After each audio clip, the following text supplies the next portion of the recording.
तो भाइयों साल 2026 यहाँ पे स्टार्ट हो चुका है और इस साल 2026 में यूएफसी के अंदर सबसे ज़्यादा अवेटेड चीज़ ये रहने वाली होगी कि Tom Aspinall UFC heavyweight champion कब रिटर्न करने वाले हैं। हम सबको पता है 2025 में उनको एक आई पोक इंजरी हो गई थी और जिसके कारण उनकी फाइट सिरिल गेन के अगेंस्ट मिड फाइट यहाँ पर रोक दी गई थी। तो उस फाइट का कमबैक कब होने वाला है, कब यहाँ पे टॉम एस्पिनल 2026 में फाइट करेंगे, ये सबसे बड़ी अपडेट है।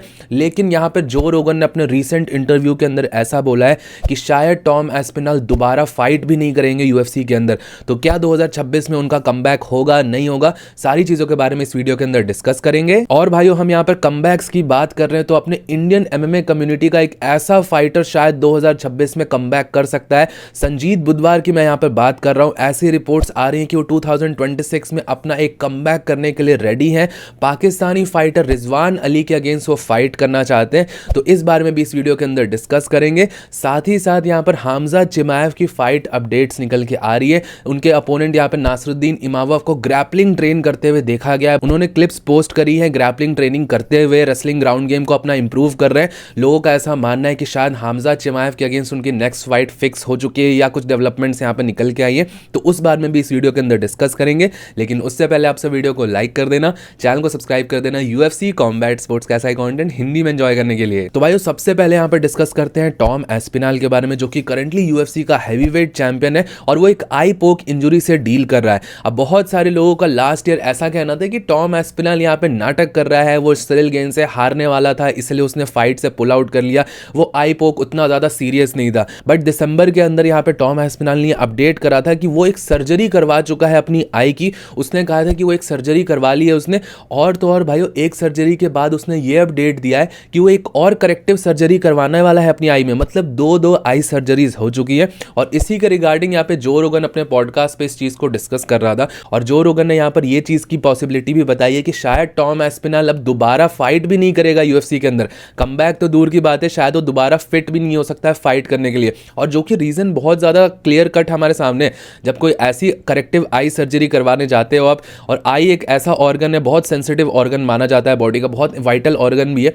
तो अगर ऐसा कोई ऑर्गन डैमेज हो जाता है तो डे टू डे लाइफ की एक्टिविटीज करना ही इतनी मुश्किल होती है, लेट अलोन फाइटिंग जैसा कॉम्बैट और ग्रूसम स्पोर्ट में वापस कमबैक करना बहुत ज्यादा मुश्किल होता है।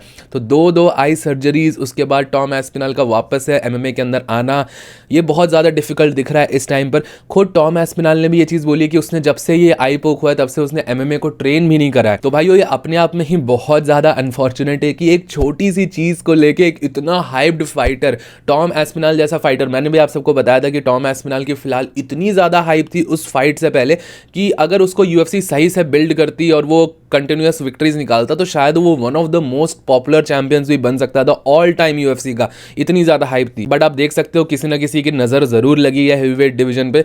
एक आई पोक के कारण अब दो सर्जरीज करवानी पड़ेगी और कब कमबैक होगा, कब वो वापस आएगा, ये सारी चीजें बहुत बड़ा क्वेश्चन निकाल के आती है। और इसीलिए हमने देखा था कि कुछ वीक्स पहले यहाँ पर रूमर्स भी निकल के आई थी एक इंटरिम टाइटल की, Cyril gain versus Alexander Volkov की फाइट की इंटरिम टाइटल फाइट बनाने की भी बातें चली जा रही थी। लेकिन उसके बारे में अभी कुछ भी सब्सटैंशियल नहीं आया। फिर सिर्फ कुछ रूमर्स है कि शायद एक इंटरिम टाइटल फाइट बनाई जा सकती है, क्योंकि ऑब्वियसली यूएफसी को अगर दिखेगा कि टॉम एस्पिनल का कमबैक का कोई स्केड्यूल दिख नहीं रहा है या इन नियर फ्यूचर वो कमबैक नहीं कर सकता है नेक्स्ट 3-4 महीनों के अंदर, तो एक इंटरिम टाइटल फाइट बनाई जा सकती है हैवीवेट डिवीजन में। और पास में भी इंटरिम टाइटल्स बहुत सारे देखने को हमको मिले हैं हैवीवेट डिवीजन के अंदर। बाकी भाइयों इस बारे में कुछ भी अपडेट निकल के आता है तो मैं आप सबको अपडेट कर दूंगा। कोई भी टॉम एस्पिनल कुछ बताता है या डेना वाइट की तरफ से कुछ स्टेटमेंट आता है तो आप सबके लिए अपडेट यहाँ पर आ जाएगी। अब बात करते हैं यहाँ पर कमबैक की, जो कि एक ऐसे इंडियन फाइटर की हो सकती है 2026 के अंदर, जो कि इंडियन एमएमए कम्युनिटी जो भी फॉलो करता है उसको पता होगा कि वो कितना लेजेंडरी फाइटर है। जी हाँ, मैं यहाँ पे बात कर रहा हूँ संजीत बुधवार की। संजीत बुधवार की टीम की तरफ से ये अपडेट्स निकल के आ रही हैं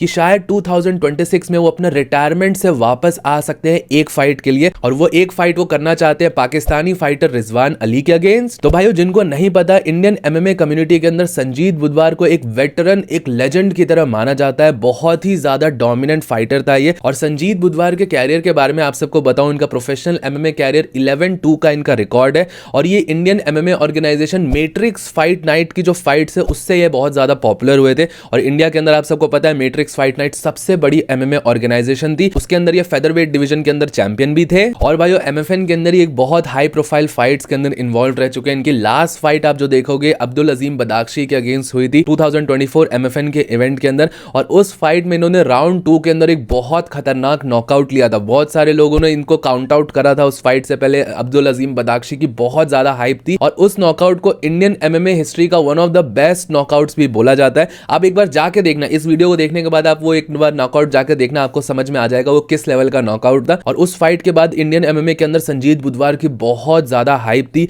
ये भी बातें करी जा रही थी कि शायद वो रोड टू यूएफसी है, यूएफसी के अंदर भी वो ट्राई करने वाले, बट उन्होंने यहाँ पर रिटायरमेंट ले लिया था। काफी शॉकिंग रिटायरमेंट था। अभी सिर्फ 31 एज है संजीत बुधवार की, उस टाइम पे 29 ही थी। तो आप समझ सकते हो उस टाइम पे उन्होंने रिटायरमेंट ले लिया। और आप में से भी बहुत सारे लोगों ने मुझे इन टाइम एंड अगेन ये चीजें पूछी है कि संजीत भाई का कमबैक कब होगा, क्या वो वापस आएंगे कभी फाइट करने के लिए।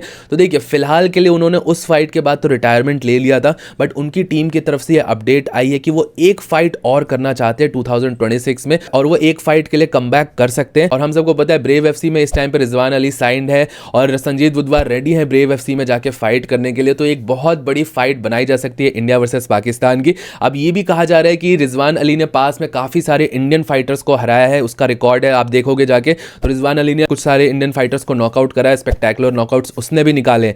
तो संजीत बुधवार एक अच्छा स्ट्राइकर है इंडिया की तरफ से। और जब रिजवान अली की उन इंडियन फाइटर से फाइट होती थी तो हम भी उस समय ये भी कहते थे कि इंडिया का कोई ऐसा टॉप का फाइटर जाएगा। ऑब्वियसली जो टैलेंट्स यहाँ पर फाइट किए थे, मैं किसी भी फाइटर से कोई भी क्रेडिट नहीं लेना चाहूंगा, बट रिजवान अली ने जो इंडियन फाइटर्स को हराया था वो top of the line Indian fighters नहीं थे। डेफिनेटली अपने इंडियन फाइटर्स, टॉप फाइटर्स जैसे संजीत बुधवार, श्यामानंद, वो एक better level of competition provide करते हैं रिजवान अली को या किसी भी पाकिस्तानी एमएमए फाइटर को। तो वो फाइटर से अब यहाँ पर अग्री कर रहे हैं। संजीत बुधवार का कहना है कि वो फाइट करना चाहते हैं। तो मैं डेफिनेटली देखना चाहूंगा एक India versus Pakistan fight, Sanjeet Budhwar versus Rizwan Ali brave combat federation के अंदर। ये अपने आप में बहुत ज्यादा हाइप फाइट बन के आएगी। बाकी भाइयों इस फाइट के बारे में वर्बल एग्रीमेंट ऑलरेडी हो चुका है सोशल मीडिया के ऊपर। दोनों संजीत बुधवार और रिजवान अली ने कहीं ना कहीं हिंट दे दिया है कि वो फाइट करने के लिए रेडी है। तो शायद 2026 में आप सबको ये फाइट देखने को मिल सकती है। और आप सबका क्या सोचना है, दोनों इंडियन एमएमए कम्युनिटी है उनका तो मुझे पता ही है, पाकिस्तानी एमएमए फैंस का क्या सोचना है आपसे मुझे नीचे कमेंट सेक्शन में जरूर बताना। बाकी भाइयों अब बात करते हैं यहाँ पर मिडिल वेट डिवीजन की, जो कि यूएफसी का one of the most hottest division है 2026 में। इसके अंदर बहुत बड़ी बड़ी फाइट्स होते हुए देख सकता हूं मैं, क्योंकि इस टाइम पे जो चैंपियन है हमजा चिमाएव, उसने ऐसा कहा है कि वो रमजान मंथ के बाद अवेलेबल है, वो एक क्विक फाइट कर सकता है मार्च अप्रैल के अंदर। और इसीलिए यहां पर देखा जा सकता है नासरुद्दीन इमामोव, जिसको नंबर 1 कंटेंडर माना जा रहा है इस टाइम पे, उसने बहुत हैवी ग्रैपलिंग वगैरह की ट्रेनिंग कर रहा है। और ऑब्वियसली वो हमजाद के अगेंस्ट शायद उसकी फाइट होने वाली है, इसीलिए वो इसको प्रिपरेशन कर रहा है।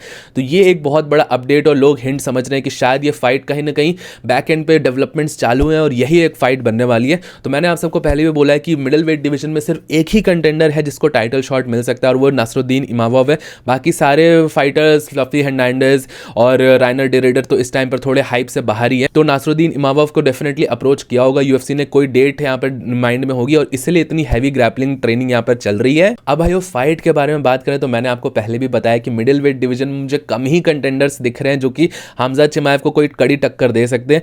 मैं किसी भी फाइटर से कुछ छीन नहीं रहा, नासरुद्दीन इमामोव अपने पोजेस करता है यहाँ पे डेंजर्स, बट मुझे ऐसा लगता है कि ग्रैपलिंग ठीक है, वो प्रिपेयर तो कर रहा है, लेकिन उसकी एक्चुअल स्ट्रेंथ स्ट्राइकिंग ही है। अगर यहाँ पर आप हमजा चिमाएव के अगेंस्ट फाइट जा रहे हो तो ग्रैपलिंग में यहाँ पर हराना हमजा चिमाएव को बहुत ज़्यादा मुश्किल है। बहुत सारे लोग कंफ्यूज कर रहे हैं नासरुद्दीन इमामोव, ओवी उसका सरनेम है, दागिस्तानी ओरिजिन है उसका, तो बहुत सारे लोगों को लगता है कि उसकी ग्रैपलिंग भी अच्छी होगी, जो कि बेशक ग्राउंड गेम उसका भी अच्छा होगा, लेकिन हमजा चिमाएव एक अपर एशेलॉन ग्रैपलर है, उसका जो ग्रैपलिंग लेवल है वो किसी भी तरीके से नासरुद्दीन इमामोव मीट नहीं कर सकता है। आप इमामोव की शॉन स्टिकलैंड के अगेंस्ट फाइट देख सकते हो, शॉन स्टिकलैंड ने भी इसको प्रॉब्लम्स दी थी, तो वो ग्रैपलिंग को डेफिनेटली इंप्रूव कर सकता है, बाकी फाइटर से बेटर ग्रैपलिंग लेके आ सकता है, बट वो ग्रैपलिंग में हमजा चिमाएव को नहीं हरा पाएगा।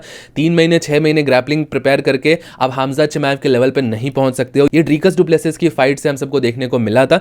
तो अगर हमजा चिमाएव के अगेंस्ट नासरुद्दीन इमामोव या किसी भी स्ट्राइकर को जीतना है या किसी भी फाइटर को जीतना है तो उसके अपने स्ट्रॉन्ग सूट को और बेटर करना पड़ेगा। नासरुद्दीन इमामोव का स्ट्रॉन्ग सूट है यहाँ पे स्ट्राइकिंग, वो बहुत ज्यादा प्रिसाइज स्ट्राइकर है, उसको लिटरली स्नाइपर बोला जाता है मिडिल वेट डिवीजन का, क्योंकि उसके पास एक बहुत लंबी रीच है और उसकी एक्यूरेसी भी बहुत ज़्यादा मानी जाती है। तो वो अगर कॉम्बोज कनेक्ट करने लग जाता है तो क्लियर चिन पे शॉट्स कनेक्ट कर सकता है, जैसे उसने इजराइल एडेसानिया को कैच ऑफ करा था, और एडेसानिया को काउंटर पंचिंग में कैच ऑफ करना बहुत मुश्किल होता है। तो वो सेम चीज़ तरीके से यहाँ पर वो हमजा चिमाएव को कैच ऑफ कर सकता है। बस प्रॉब्लम ये है कि वो टेक डाउन ना हो, और टेक डाउन अगर वो हो जाता है तो किसी तरीके से वो टॉप कंट्रोल को ब्रेक करे और वापस से खड़े हो पाए, क्योंकि ड्रिकस डुप्लेसिस तो पूरी तरीके से फेल हुआ था ये चीज़ करने में। क्या नासरुद्दीन इमामोव यहाँ पे ग्राउंड पे जाएगा तो क्या वो वापस से फाइट को स्टैंड अप पे ला पाएगा और अपना वो कॉम्बो लैंड कर पाएगा? ये एक बहुत बड़ा क्वेश्चन रहेगा, और इसी चीज़ की प्रिपरेशन मुझे ऐसा लगता है करनी चाहिए फाइटर्स को, क्योंकि स्ट्रेट अप ग्राउंड पे अगर वो प्रिपेयर कर रहे हैं कि जैसे ड्रिकस डुप्लेसिस ने बोला था कि वो ग्राउंड पे भी प्रिपेयर्ड है, हमजा चिमाएव को ग्राउंड पे भी हरा सकता है, और हमने देखा फाइट में फिर क्या हुआ। तो ये सारी चीज़ें प्रॉब्लम्स होती है। आई होप नासरुद्दीन इमामोव इस चीज़ के लिए पूरी तरीके से प्रिपेयर्ड आए और एक टफ फाइट, एक बैटल वाली फाइट देखने को हमको मिले। बाकी आप सबका क्या ओपिनियन है इस बारे में मुझे नीचे कमेंट सेक्शन में जरूर बताइएगा। टिल देन वीडियो पसंद आया हो तो प्लीज़ वीडियो को लाइक, चैनल को सब्सक्राइब कर दीजिएगा। मिलता हूं आप सबको नेक्स्ट वीडियो में अगले अपडेट के साथ। Bye bye.